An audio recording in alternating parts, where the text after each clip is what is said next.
Well, some of you know me, some of you don't know me. I'd like to think of myself as the most infamous doctor in Canada. Just in the last 3 months alone, I've been threatened with imprisonment for 83 days. I've had my financial accounts frozen, something really that hasn't happened since the Canadian trucker convoy. So right now, my financial accounts are frozen by the Alberta government and Alberta Health Services. I'm being extorted for about $140,000. I just avoided prison time. I paid Alberta Health Services about $10,000 in fines last week. They just told me they want another $45,000 to let the recent court application to have me declared in contempt of court go. So, very dangerous person here. I'm going to be telling you about very dangerous things like ivermectin, fenbendazole, mebendazole, and how they're used in cancer. It's funny, the persecution of doctors has just been absolutely unbelievable. You guys have some heroes here in British Columbia, Dr. Charles Hoff, Dr. Stephen Mouthouse in the house here. And it continues. It still continues. We're still being persecuted for raising concerns, for talking about harm from the vaccines, for example, which is still going on. I just testified at the National Citizens Inquiry in Edmonton a couple of days ago on kids who are vaccinated who are now getting cancer. It's starting to show up. There's not a lot of numbers yet, and it's going to be denied for years. And I'm seeing these kids. I have some of them as patients of mine already. It's happening. And that's what I was talking about the first 2 years of the pandemic. I was talking about the died suddenly phenomenon. I was talking about the turbo cancer phenomenon, people developing extremely aggressive cancers after taking the COVID-19 vaccines. And, you know, I spent 2 years talking about that. I lost my Twitter account. I was banned from Twitter by the previous Twitter management. And in the last couple of years, I've shifted focus to solutions. And how can we treat some of these injuries and these conditions?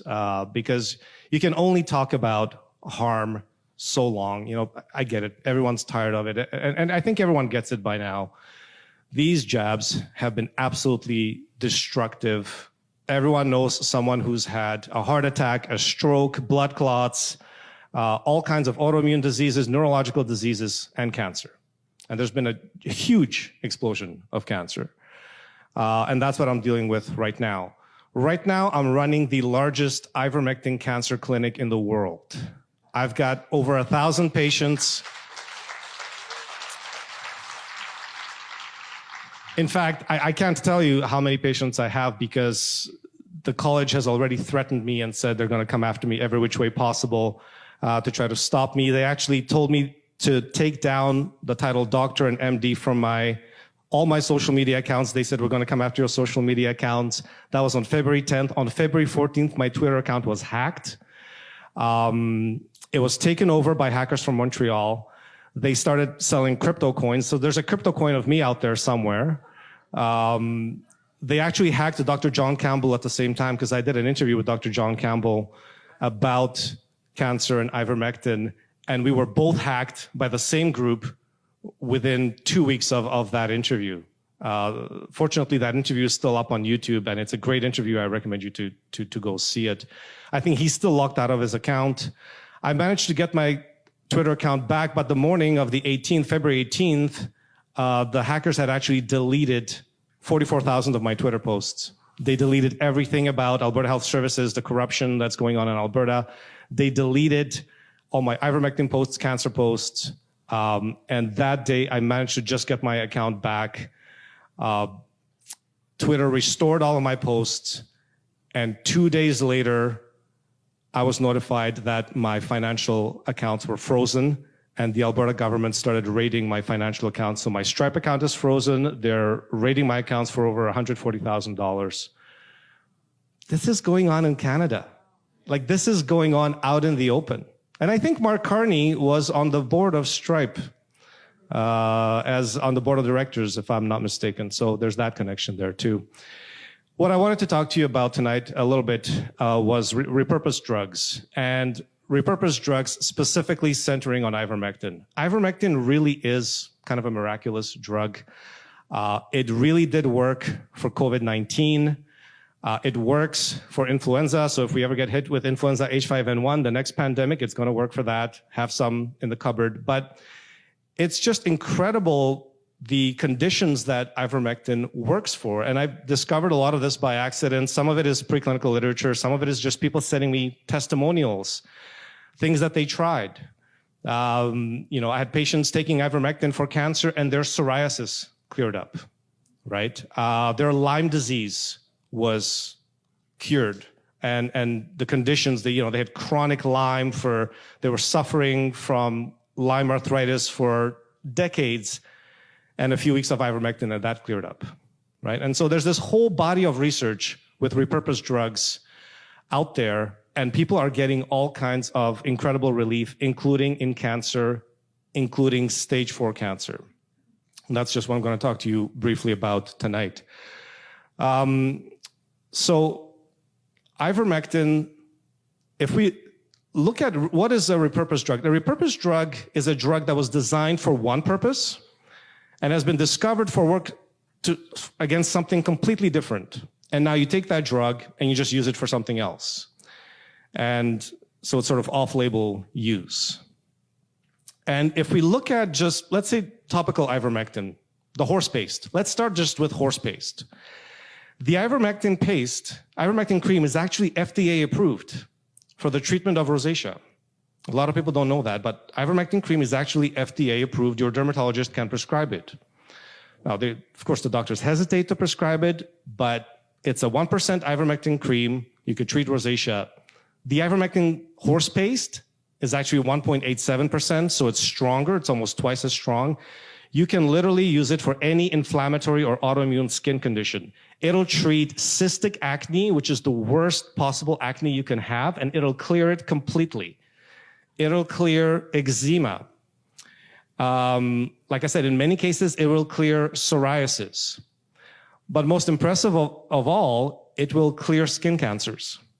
And I now have tons of testimonials from patients who had either basal cell carcinoma, squamous cell carcinoma, melanoma. They started applying the horse paste twice a day. Within a couple of weeks, you see the lesion, the skin lesion start changing. You can see it. Just after a couple of weeks of application, the lesion starts changing, it starts getting smaller, and after a month or two, it may fall off completely and it's gone. You can treat any skin cancer with ivermectin paste, the horse paste, the $8, $9 horse paste that you get at whatever veterinary supply.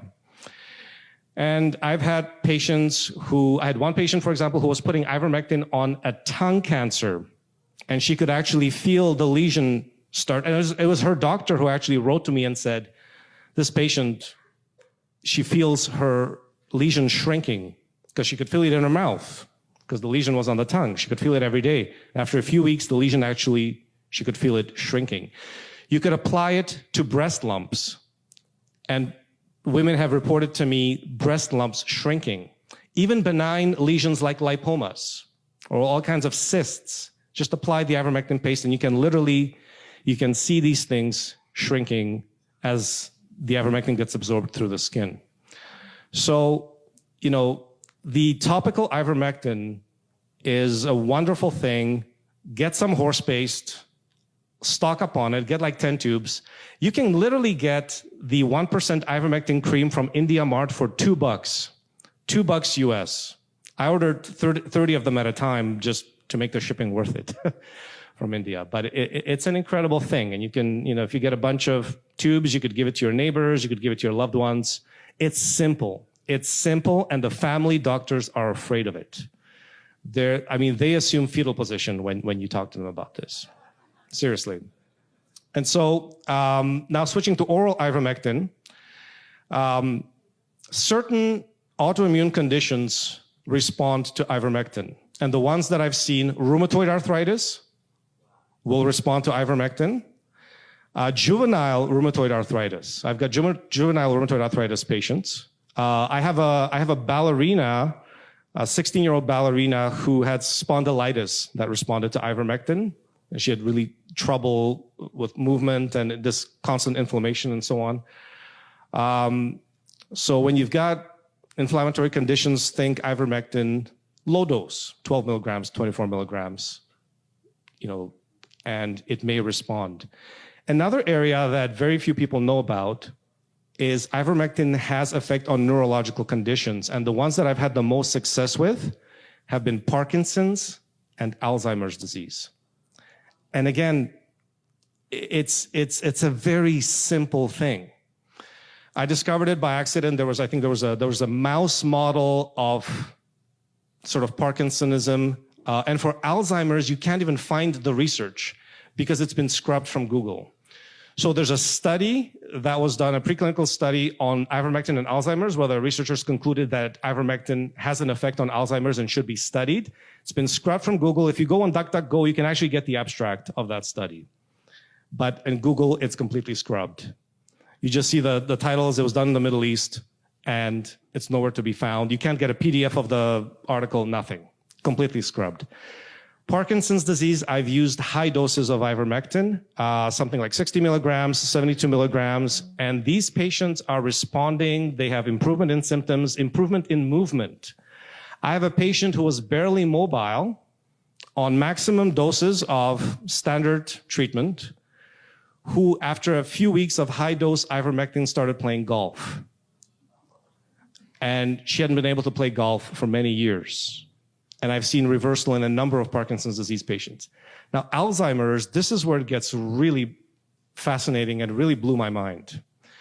As patients sort of started asking me, could I use it for my 90-year-old father or mother and so on. And I said, look, start with a low dose. Let's see what happens, right? Because the older you are, you might have some side effects with ivermectin. There's, if you give too high of a dose to an older person, you might get a little bit of confusion, a little bit of instability on the feet. And so start with 12 milligrams. And these, the family members are trying. And some of these patients are recognizing family members after just a couple of doses. They're recognizing family members they haven't recognized in years. Their memories are coming back. So they start reminiscing. They remember things. Their cognitive ability starts to come back. Literally just 12 milligrams, 24 milligrams of ivermectin for a few days, 4 or 5 days. Just try it. And I tell people, just try, report back to me. And I had one patient who was actually taken off hospice because they were doing so well. It's just incredible. And people tell me, they get this precious time back with their loved ones. And especially with someone who's, been suffering from Alzheimer's for many years, you feel like you've lost your loved one. And then suddenly they're back. They say, my grandma's back. She's got her sense of humor back. Her memories are back. And this is literally with a couple of pills of ivermectin. Safe, zero risk. And the moments that the family gets back are so precious. You can't buy it. It's incredible. And so I always say, give it a shot, just give it a try, just a little bit.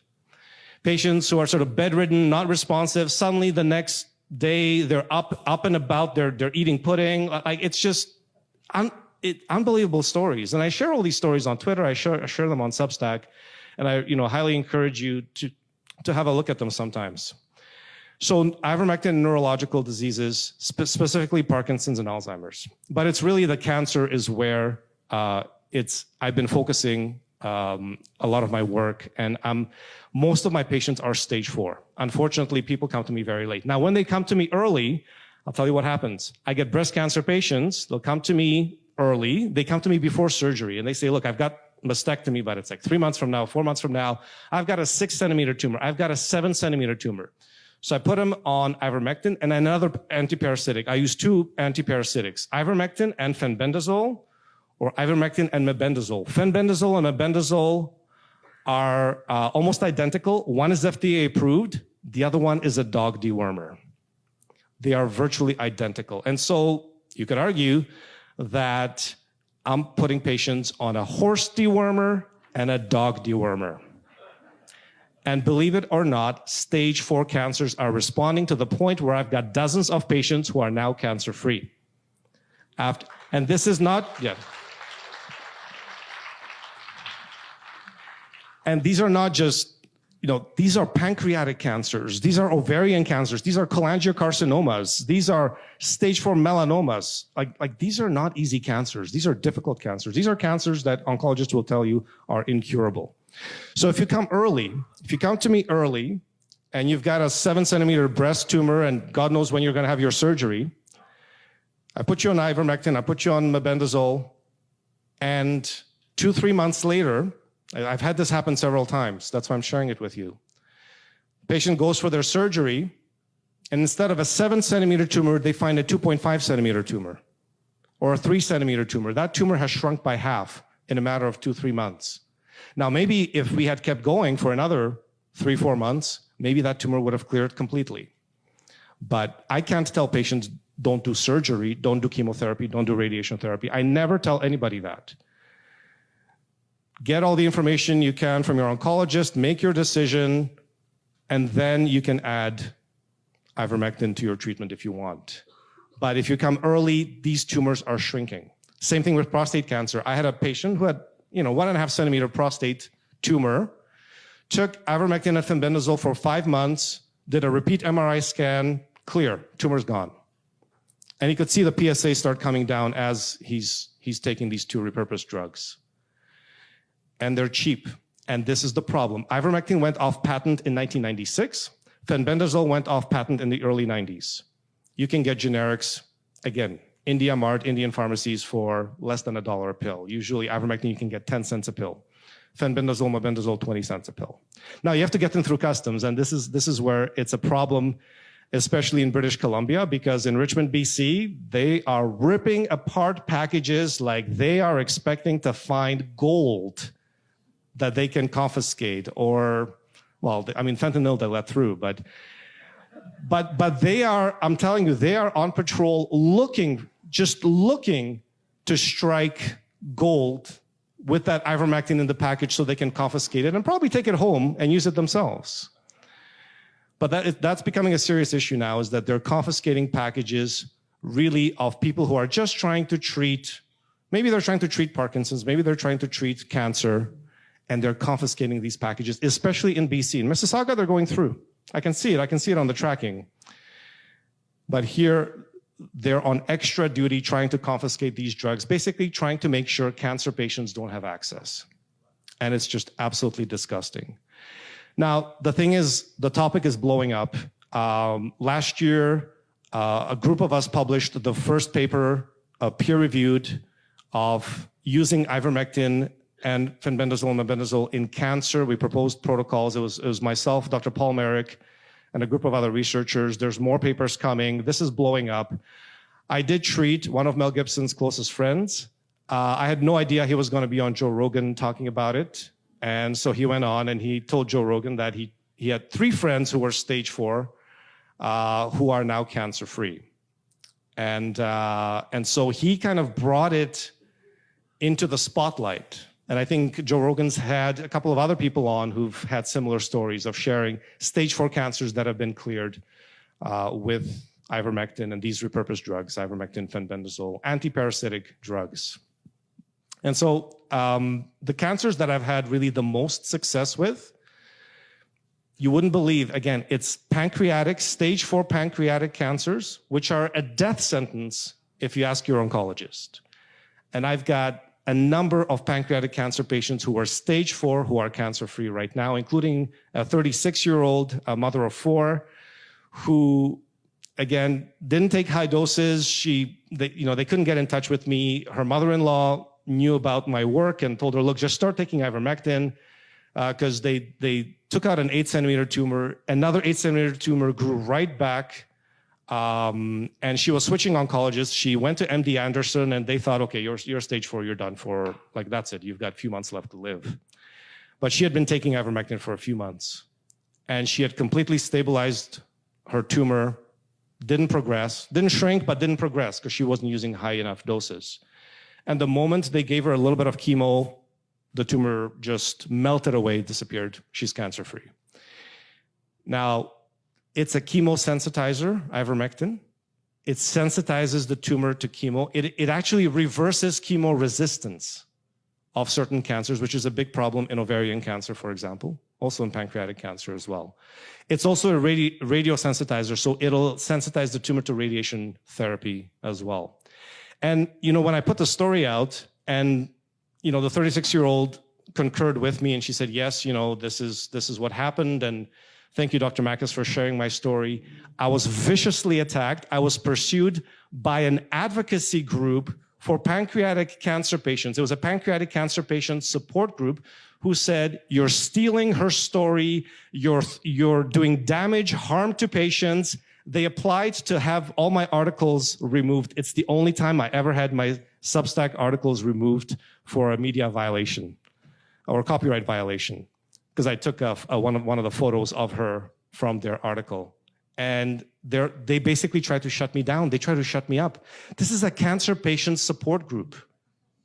Well, they must get donations from Big Pharma because they didn't want other pancreatic cancer patients to have that information. I have 2 patients from hospice who were on hospice, sent home to die, who are cancer-free now. I have 1 patient who was offered MAID, medical assistance in dying. And I always laugh, and unfortunately, it's not a funny topic, but I always laugh and I say, well, that is the state of medical care in Canada. If you have a health problem, the one thing you can count on is, can we kill you? Can we help you to die? Right? Whether it's vaccine injury, whether it's advanced cancer, that's the state of medical care in Canada, is they will push MAID on you no matter what. And I had a patient who was, I think before the patient even saw an oncologist, they already had a discussion with someone about MAID. And she refused, came to me, went through a grueling, 5-6 months, and she's now cancer-free. From MAID to cancer-free. And so,